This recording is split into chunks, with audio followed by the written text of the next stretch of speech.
Get cash fast. Leverage your stock portfolio today with an unbelievably low 4% interest rate.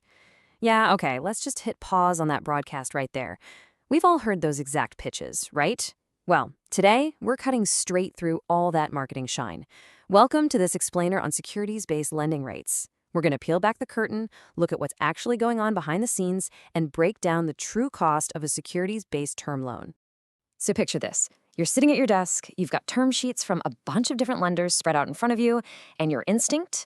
It's probably to zero right in on that interest rate. And hey, that's totally natural. It's the biggest, boldest number on the page, it's super easy to compare, and, it's exactly the figure you report back to your advisors.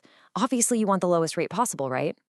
Let's anchor ourselves to a specific number for a second. Say 4%. Now, 4% is a pretty typical, honestly, highly attractive headline interest rate for a well-structured stock loan, assuming you've got quality, liquid collateral.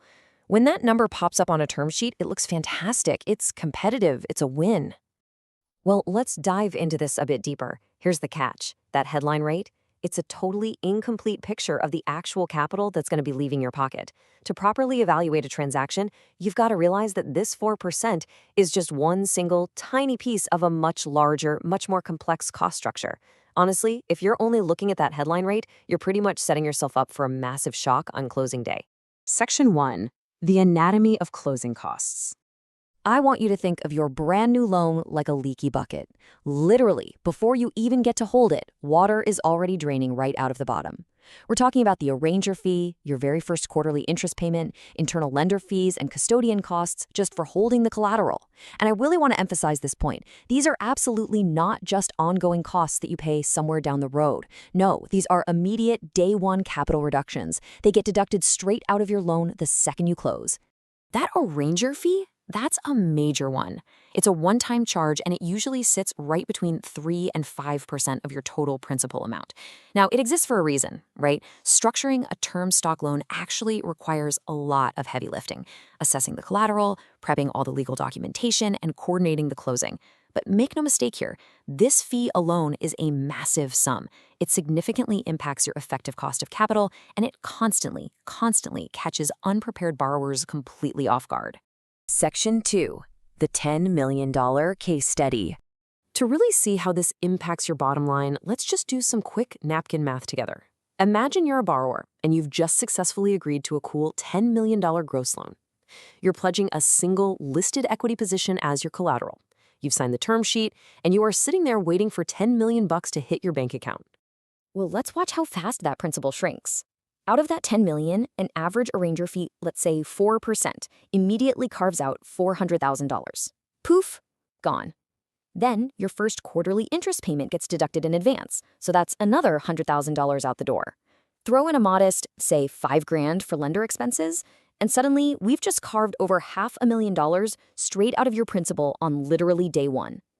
So here is the harsh reality. The actual net proceeds that finally hit your bank account at closing, they're $9,495,000. Think about that for a second. Before you've made a single ongoing interest payment, the sheer cost of just accessing your capital is already hovering around 5%, and it was deducted right at the source. Let's reframe our understanding with a quick comparison. If we look out over a standard 36-month term, sure, you'll be paying that 4% simple interest quarterly. But when you factor in that massive arranger fee and all those closing expenses against the capital you actually received, your all-in cost for the whole transaction completely shifts. Your effective total cost of capital is actually closer to 5.3% per year. Definitely not the 4% you thought you were signing up for, right? Section 3. Structural justification. Term loans versus Lombard. Now, I know what you might be thinking. Are these lenders just being incredibly greedy? Well, not exactly. You see, a standard private bank Lombard facility basically operates like a revolving line of credit against a highly diversified portfolio. It usually has a floating rate and, crucially, zero arranger fee. But a term stock loan? That's secured against a concentrated single stock position. It locks in a fixed rate for a fixed term, which literally forces the lender to actively manage and hedge that concentrated risk. So we're really talking about completely different financial instruments that serve entirely different collateral profiles. As this quote perfectly highlights, just comparing the two on rate alone totally misses the point. If you're an ultra-high net worth individual sitting on a highly concentrated single stock position, most private banks just won't accept that as collateral. A Lombard loan simply isn't on the table for you. The term loan market basically exists to give you access to liquidity that you literally wouldn't have otherwise.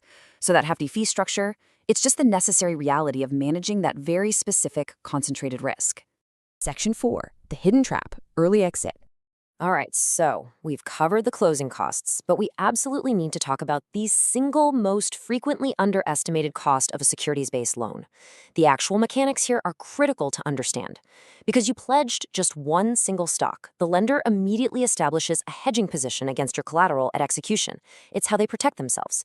Now, that hedge is designed to run for the entire length of your loan. If you suddenly decide to exit early, the lender has to go and unwind that hedge in the open market. And doing that, it comes with a massive financial penalty, and contractually speaking, that cost gets passed directly down to you. What this does is create a highly restrictive timeline. From the exact day you execute the loan, you're usually entering this strict prepayment lockout period. We're talking anywhere from 18 to 36 months where you simply cannot leave without facing massive penalties. And even after that lockout period ends, you can usually only exit on very specific anniversary dates, plus you've got to give them 60 to 90 days advance notice.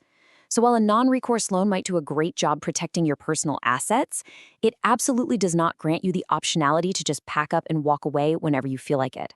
So let's pull all of this together. If you're evaluating an offer right now, you absolutely cannot just look at the interest rate. You've got to sit down and model these 5 crucial numbers: the interest rate, the arranger fee, the first interest payment, the lender fees, and of course those exit provisions. Guys, this is literally the only way to accurately map out the gap between your gross loan amount and the actual real-world net proceeds you'll get to use. Which basically leaves us with one final pretty important question.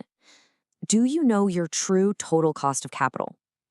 The very next time a term sheet lands on your desk, I really hope you look right past that shiny headline rate, dig deep into those closing deductions, and evaluate what the transaction is actually going to cost you.